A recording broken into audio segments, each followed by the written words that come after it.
नमस्कार दोस्तों, simple education में स्वागत है आपका। मैं हूं राजेंद्र कुमार। आज की इस वीडियो में हम लोग बात करेंगे कक्षा 9 की सामाजिक विज्ञान की पाठ्य पुस्तक अर्थशास्त्र के चौथे अध्याय भारत में खाद्य सुरक्षा के बारे में।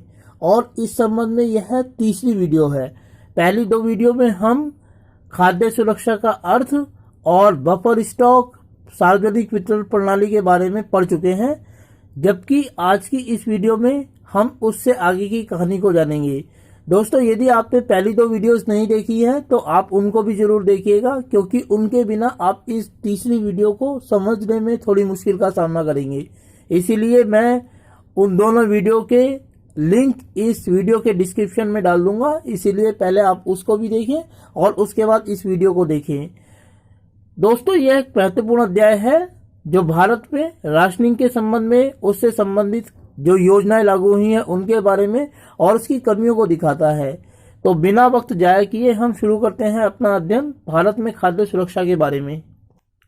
दोस्तों, पिछली वीडियो का जो अंत हमने किया था वो सार्वजनिक वितरण प्रणाली में जो 1970 के दशक में परिवर्तन किया गया था, संशोधन किया गया था, उसमें हमने किया था। और उसके अंतर्गत हमने एक प्रावधान काम के बदले अनाज के रूप में देखा था। आज की इस वीडियो की शुरुआत हम उस बिंदु से कर रहे हैं। तो जिस बिंदु से हम आज के अपनी इस वीडियो की शुरुआत कर रहे हैं वह है राष्ट्रीय काम के बदले अनाज योजना। दोस्तों, हमारे देश की सरकार ने समय समय पर ऐसी योजनाएं लागू की हैं जिनके माध्यम से खाद्यान्न गरीब लोगों तक या सामान्य लोगों तक पहुंचाया जा सके और भारत में खाद्य सुरक्षा बरकरार रहे।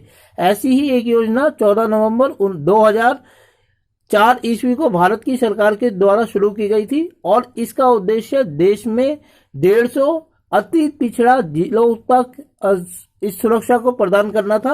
और इसके अंतर्गत देश के जो 150 सबसे ज्यादा पिछड़े हुए जिले थे वहां गरीब लोगों को अकुशल रोजगार प्रदान किया गया। अकुशल रोजगार का मतलब ये होता है जिसको करने के लिए किसी स्किल की जरूरत नहीं होती। साधारण मजदूरी, जैसे खेतों में काम करना, सड़कों के निर्माण में मजदूरों के रूप में कार्य करना, इस तरीके के कार्य प्रदान किए गए। और इसके लिए उन्हें जो सैलरी दी गई, मजदूरी दी गई, वह अनाज के रूप में दी गई। यह कार्यक्रम पूरी तरीके से केंद्र द्वारा पोषित था। इसका जितना भी खर्चा हुआ वो केंद्र सरकार ने उठाया था और इसके लिए राज्यों को निःशुल्क अनाज उपलब्ध कराया गया ताकि मजदूरी के रूप में वे इन अकुशल कर्मचारियों को काम के बदले अनाज प्रदान कर सकें। क्योंकि यह जिला स्तर पर लागू की गई योजना थी, क्योंकि देश के 150 सबसे पिछड़े जिलों में इसको लागू किया गया था, तो इसको लागू करने की जिम्मेदारी जिलाधिकारियों की थी। इससे संबंधित जितनी भी जिम्मेदारियां थी, जैसे इस कार्यक्रम को लागू करना, इसका समन्वय करना और पर्यवेक्षण करना, ये सारी की सारी जिम्मेदारियां इस देश के उन जिलों के जिलाधिकारियों को सौंपी गई थी। और जहां तक इससे संबंधित आंकड़ों की हम बात करें तो सन 2004 में यह योजना लागू हुई थी और सन 2004-05 में इसके लिए 20 लाख टन अनाज और 2020 करोड़ रुपए तय किए गए थे कि इतने रुपए इस योजना पर खर्च किए जाएंगे उस समय जब इस योजना को लागू किया गया था। चलिए दोस्तों, आगे बढ़ते हैं और देखते हैं कि सार्वजनिक वितरण प्रणाली की भारत में वर्तमान स्थिति क्या है। दोस्तों, हम जानते हैं कि सार्वजनिक वितरण प्रणाली की शुरुआत भारत में सभी लोगों को खाद्य सुरक्षा प्रदान करने के लिए की गई थी और इसके माध्यम से देश के सभी लोगों को राशन की दुकानों के माध्यम से अनाज वितरित किया गया था। लेकिन फिर भी समय समय पर इस योजना में सुधार किए गए हैं भारत सरकार के द्वारा। 1992 में भारत सरकार ने संशोधित सार्वजनिक वितरण प्रणाली को लागू किया था और इसका उद्देश्य था दोस्तों कि देश में सुदूरवर्ती और अति पिछड़े इलाकों में सार्वजनिक वितरण प्रणाली का लाभ पहुंचाया जाए। क्योंकि अब तक यह देखा गया था कि सार्वजनिक वितरण प्रणाली की शुरुआत भारत सरकार ने कर तो दी थी, परंतु देश के जो सबसे ज्यादा पिछड़े इलाके हैं, जहां भूखमरी की स्थिति रहती है, अकाल की स्थिति रहती है, वहां लोगों तक इसका फायदा नहीं पहुंच पा रहा था। इसीलिए इसको जमीनी स्तर पर लागू करने की जरूरत थी और 1992 ईस्वी में सार्वजनिक वितरण प्रणाली में जो संशोधन किया गया उसका उद्देश्य ऐसे इलाकों में जो देश के सबसे पिछड़े इलाके हैं, सुदूर क्षेत्रों में स्थित है, वहां सार्वजनिक वितरण प्रणाली के फायदे को पहुंचाना था। यानी कि उन इलाकों में गरीब लोगों को जिन्हें भोजन की आवश्यकता है उनको इसका फायदा पहुंचाना था। दोस्तों इसके बाद सार्वजनिक वितरण प्रणाली में जो दूसरा सुधार था वो सन 1997 में शुरू किया गया और इसके लिए लक्षित सार्वजनिक वितरण प्रणाली यानी टारगेटेड पब्लिक डिस्ट्रीब्यूशन सिस्टम को लागू किया गया। यह पहला अवसर था जब देश में खाद्य सुरक्षा प्रदान करने के लिए लोगों को गरीबी और गैर गरीबी के दो वर्गों में विभाजित किया गया और इनके लिए अलग अलग कीमतें निर्धारित की गई जिसे अदा करके ये लोग अपने लिए खाद्य प्राप्त कर सकते थे राशन की दुकानों के माध्यम से। सन 2000 में भारत सरकार ने सार्वजनिक वितरण प्रणाली में कुछ और सुधार किया और दो योजनाएं लागू की गई सन 2000 में भारत सरकार के द्वारा। पहली योजना अंत्योदय अन्न योजना थी जो गरीबों में भी सबसे गरीब लोगों के लिए लागू की गई थी। ऐसे लोगों के लिए जिनको हम बीपीएल राशन कार्ड कहते हैं वो प्रदान किए गए और इसके अंतर्गत उन लोगों को जो अनाज प्रदान किया गया था वो 35 किलो अनाज था जो प्रदान किया जाता था हर परिवार को, जिसके अंतर्गत 3 रुपए किलो के हिसाब से चावल दिए जाते थे और 2 रुपए किलो के हिसाब से उनको गेहूं दिए जाते थे। यह उन लोगों के लिए थी योजना जो गरीबों में भी अधिक गरीब थे, यानी कि ऐसे लोग थे जो गरीबी रेखा से नीचे जीवन जी रहे थे और जिनके लिए अपनी खाद्य सुरक्षाओं को सशक्त करना, आश्वस्त होना जिससे उनके लिए मुश्किल था। जबकि एक अन्य योजना जो थी वो अन्नपूर्णा योजना थी जो देश के वरिष्ठ लोगों के लिए लागू की गई थी। इसके अंतर्गत प्रत्येक व्यक्ति को 10 किलो अनाज प्रदान किया जाता था अंत्योदय योजना के अंतर्गत। चलिए दोस्तों आगे बढ़ते हैं और देखते हैं कि भारत में सार्वजनिक वितरण प्रणाली जो स्थापित की गई है उसकी कमियां क्या हैं। दोस्तों भारत में सार्वजनिक वितरण प्रणाली एक महत्वपूर्ण आयाम है जिसके माध्यम से गरीबों को लोगों को खाना प्रदान करने की कोशिश भारत सरकार के द्वारा की गई है और यह एक महत्वपूर्ण आयाम है भारत में लोगों को खाद्य सुरक्षा प्रदान करने के मामले में। दोस्तों एक बड़ा अंतर हम वर्तमान समय में देख सकते हैं।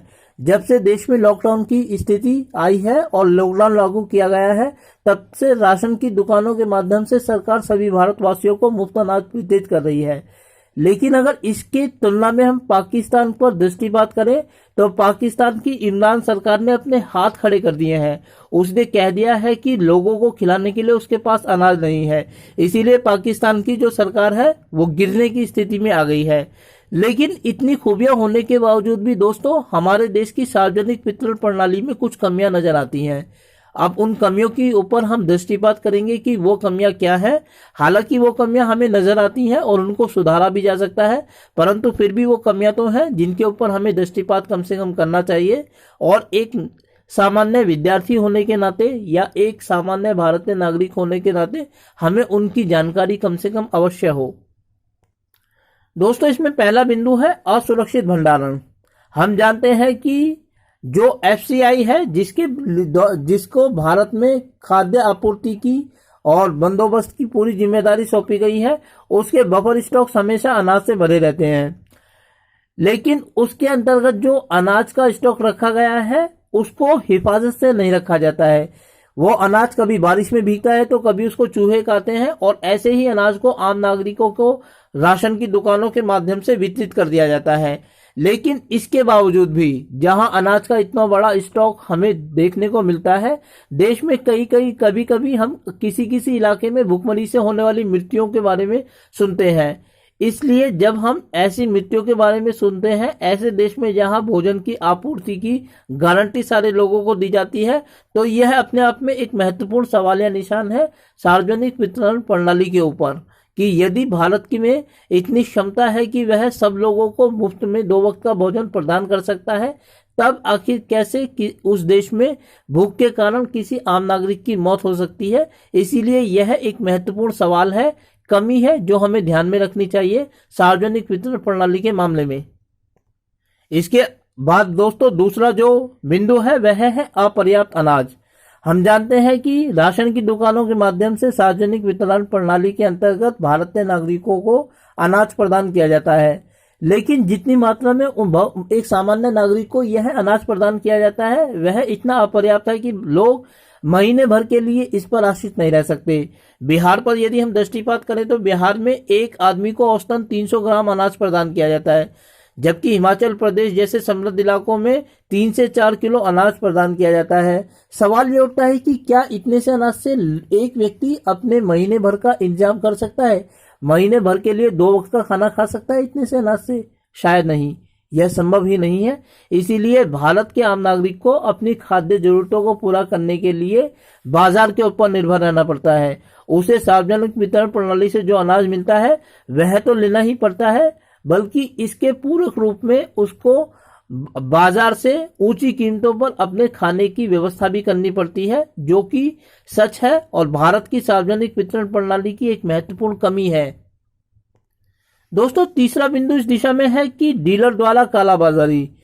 कई बार हम देखते हैं कि जिन सार्वजनिक वितरण प्रणाली के अंतर्गत राशन की दुकानों के माध्यम से गरीब लोगों को अनाज बांटने की व्यवस्था की गई है, डीलर दुकान को खोलता ही नहीं है। सबसे पहले वह अच्छे अनाज को ऊंची कीमत पर बाजार में बेच देता है और उसके बाद जो असुरक्षित सामान या अनाज उसकी दुकान में बचता है उसको बेचने के लिए वो दुकान को खोलता है। लेकिन दुकान को खोलने का जो व्यवस्था है वह भी नियमित नहीं होती। इसका परिणाम यह होता है कि जब वह अपनी दुकान खोलता है तो उसकी दुकान के सामने लंबी लंबी लाइनें लग जाती हैं। इससे न केवल राशन प्राप्त करने वाले लोगों को असुविधा होती है, बल्कि उन लोगों को भी असुविधा होती है जो वहां से गुजरते हैं।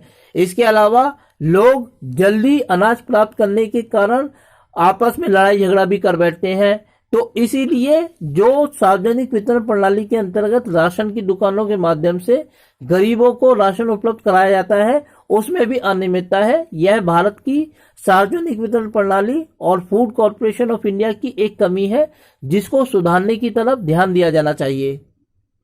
इसके अलावा दोस्तों, इसकी एक अन्य कमी है कि इसमें अनेक तरह के राशन कार्ड वितरित किए गए हैं लोगों को।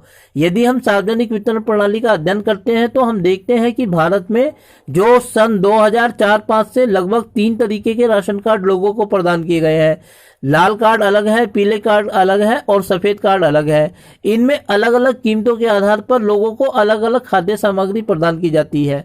जो लोग बीपीएल कार्ड प्राप्त धारक हैं, जो पीले रंग का होता है, उनको चीनी भी दी जाती है, चावल भी दिया जाता है, दाल भी दी जाती है और गेहूं भी दिए जाते हैं। जबकि सफेद राशन कार्ड धारकों को सिर्फ चावल और गेहूं प्रदान किए जाते हैं।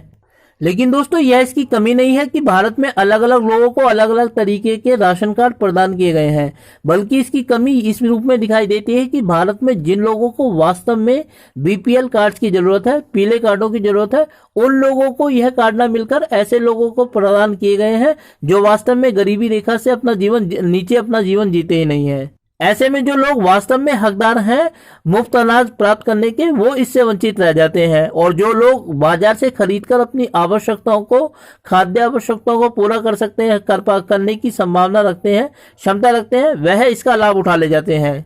इस प्रकार यह एक बड़ी कमी है जिसकी तरफ भारत सरकार को ध्यान देने की आवश्यकता है, फूड कॉर्पोरेशन ऑफ इंडिया को ध्यान देने की आवश्यकता है।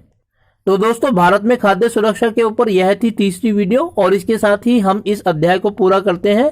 मैं उम्मीद करता हूं कि आपको यह वीडियो अच्छी लगी होगी और साथ ही आपसे अनुरोध करता हूं कि यदि वीडियो अच्छी लगी तो वीडियो को लाइक करें और चैनल को सब्सक्राइब करें और ऐसी ही वीडियोस के लिए मेरे साथ बने रहे मेरे यूट्यूब चैनल सिंपल एजुकेशन पर। वीडियो को देखने के लिए आपका बहुत बहुत धन्यवाद दोस्तों।